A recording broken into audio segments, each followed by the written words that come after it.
I woke up to the sound of rain tapping on my window, a soft, soothing rhythm. But something about it felt eerie. The darkness outside was punctuated by flashes of lightning, casting eerie shadows across my room. A thunderstorm was brewing, and I could sense that this night would be different. I tried to shake off the unease that had settled over me and pulled the covers tighter around myself. Thunder rumbled in the distance, a low, menacing growl that seemed to echo in my bones. I glanced at the clock. It was 3 a.m. The witching hour, they called it. As I lay there, the rain intensified, drumming against the roof and windows. The storm was moving closer, and the wind began to howl like a trapped animal. I shivered, feeling a chill that had nothing to do with the temperature.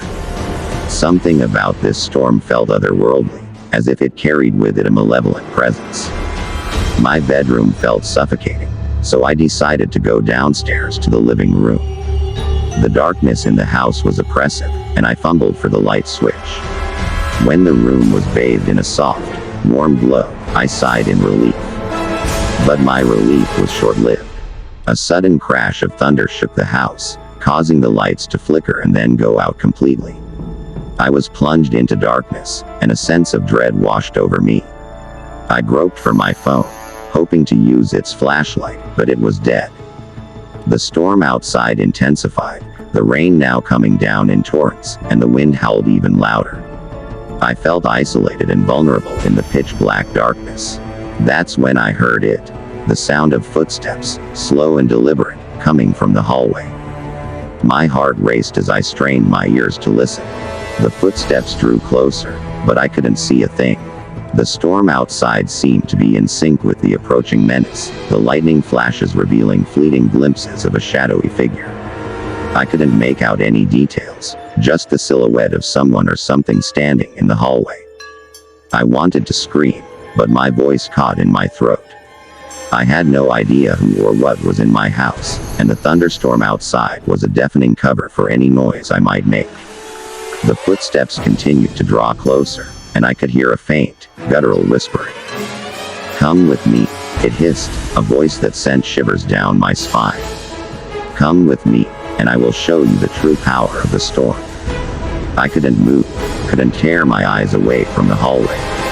The presence drew nearer, and I could feel its malevolence, a palpable darkness that seemed to seep into the very air I breathed. Then, as suddenly as it had appeared, the figure vanished into the darkness. The footsteps faded, and I was left alone in the oppressive silence of the storm. I sat there, paralyzed with fear, unsure of what to do next. Hours passed, or maybe it was just minutes. Time had lost all meaning. The storm outside continued to rage, but the presence in my house had disappeared. With trembling hands, I finally found the courage to move. I groped my way to the front door, desperate to escape the suffocating darkness of my own home. As I stepped outside, the rain drenched me, and the wind whipped through my clothes. But I didn't care. I needed to get away from that place.